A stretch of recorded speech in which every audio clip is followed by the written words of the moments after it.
Hello दोस्तों, आज मैं आपके लिए लेकर आई हूँ डीट प्लस बी की जनरल इंस्ट्रक्शंस जो कि कैंडिडेट्स को पता होना चाहिए जो इसका एग्ज़ाम देने वाले हैं या फिर नेक्स्ट देने की सोच रहे हैं। क्योंकि अभी वैकेंसीज़ भी काफ़ी सारी आ चुकी हैं, पीआरटी, पीजीटी, टीजीटी, ये मतलब सभी टीचर्स की वैकेंसी भी आ चुकी हैं एंड नॉन टीचिंग भी वैकेंसी आ चुकी हैं। तो ये जो इंस्ट्रक्शंस हैं वो सभी के लिए हैं जो भी एग्ज़ाम देने जा रहे हैं। ठीक है, इसके आप डेट भी देख सकते हैं। ये 6 मार्च 2025 को ही ये रिलीज़ हुआ है, इनकी वेबसाइट पे ही रिलीज़ हुआ है। इसमें कुछ जनरल इंस्ट्रक्शंस ही हैं, कुछ आपको पता होंगे और कुछ मैं आपको बता दूंगी। ठीक है, तो आपको सबसे मैंडेटरी तो आपका एडमिट कार्ड है, ई एडमिट कार्ड, जो कि इनकी वेबसाइट पे आपको मिल जाएगा, तो वो तो कंपलसरी है ही। इसके अलावा आपका जो आईडी प्रूफ है वो ओरिजिनल होना चाहिए, फ़ोटोकॉपी की कोई ज़रूरत इसमें नहीं है। तो एडमिट कार्ड और आईडी प्रूफ के बिना आपकी एंट्री नहीं होगी एग्ज़ामिनेशन सेंटर में। और आपको पेन ले जाने की भी वहाँ ज़रूरत नहीं है, क्योंकि पेन और पेपर वहाँ पे एग्ज़ामिनेशन सेंटर में खुद ही वो लोग प्रोवाइड करेंगे। आपका जो एग्ज़ाम है वो डिपेंड करेगा कि किस लेवल का आपका एग्ज़ाम है, तो उसी हिसाब से इसके ड्यूरेशन जो है वो पता लगेगा कि 2 घंटे का है या 3 घंटे का एग्ज़ाम है आपका। आपका एग्ज़ाम कोई सा भी हो, आपकी नेगेटिव मार्किंग होगी ही होगी, वो भी 0.25 की।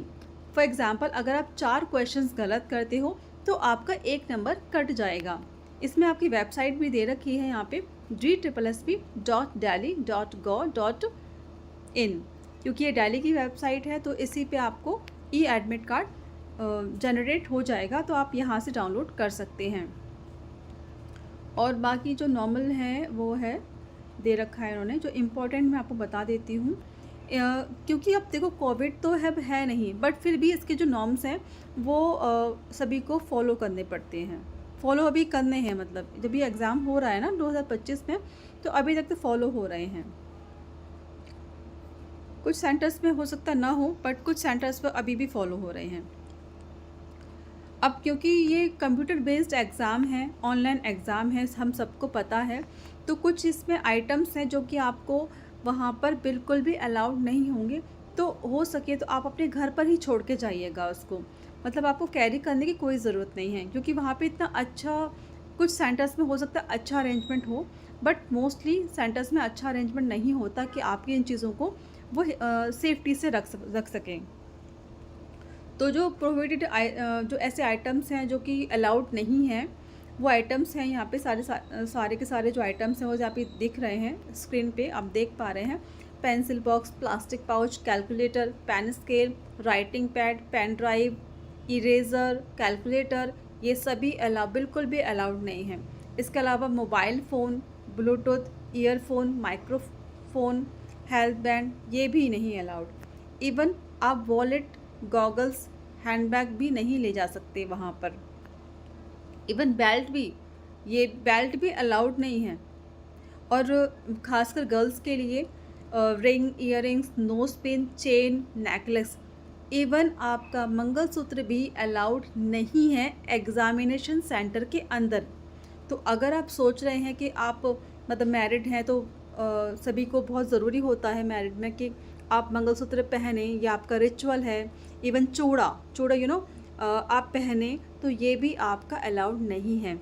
तो बेहतर रहेगा कि आप घर पर ही मंगलसूत्र या फिर इस तरह के कोई भी जो ज्वेलरी है, इसे घर पर ही आप रख के जाएं फॉर द सेफ्टी साइड।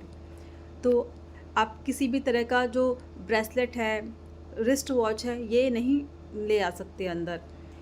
आप किसी भी तरह का मेटेलिकल जो आइटम्स हैं ये भी नहीं ले आ सकते। इवन वाटर बॉटल, अगर वाटर बॉटल आपकी ट्रांसपेरेंट है तो ही अलाउड है, बाकी आप अलाउड नहीं है। ठीक है, ये सभी हमारे सेफ्टी साइड के लिए है। मतलब अगर आप की किसी भी चीटिंग की, किसी भी तरह की चीटिंग की कोई गुंजाइश ना रहे, ये इसलिए किया गया है। तो इसमें कुछ गलत नहीं है। यहाँ पे आपका ड्रेस कोड भी दे रखा है, देखा जाए तो आपको हाफ स्लीव का पहन के जाना, लाइट क्लोथ होने चाहिए, बिना किसी बटन के, ब्रोच के, फ्लावर के, मतलब कोई भी हैवी कढ़ाई का डिज़ाइन या कोई भी फ्लावर का जो ब्रोच होता है वो कुछ भी नहीं होना चाहिए। एंड पैरों में सिंपल स्लीपर या हिंदी में कहें सिंपल चप्पल होना चाहिए। आप लो हील्स की सैंडल भी पहन सकते हैं, बट लड़कियां जैसे बैली पहनती हैं या लड़के शूज़ पहनते हैं, बैली एंड शूज़ भी अलाउड नहीं हैं। बाई चांस आप पहन के गए बैली एंड शूज़ तो आपको एग्ज़ामिनेशन सेंटर में उतारने पड़ेंगे अगर आप एग्ज़ाम में देना चाहते हैं तो। क्योंकि देखा गया है कि जो बच्चे मतलब बिना जानकारी कैसे पहन के आ जाते हैं तो उनको उतारने पड़ते हैं। और कुछ सेंटर्स में ये भी देखा गया था कि अगर आप सोच रहे हैं कि आप फुल स्लीव के पहन जाएंगे, फोल्ड कर लेंगे, तो फोल्ड करना भी अलाउड नहीं है। तो ये थी मेरी तरफ से कुछ छोटी सी जानकारी, एंड आई होप आपके लिए बहुत ही फ़ायदेमंद रहेगी। क्योंकि अगर आपको पहले से ही पता होगा कि क्या है ये उनका इंस्ट्रक्शंस है, तो आप उसी हिसाब से जाएंगे। आप वहाँ पे जाके मतलब बहुत ही आप अनकॉन्शियस नहीं होंगे कि आप क्या करें क्या नहीं करें। तो thanks for watching, and for more videos please like and subscribe. Thank you.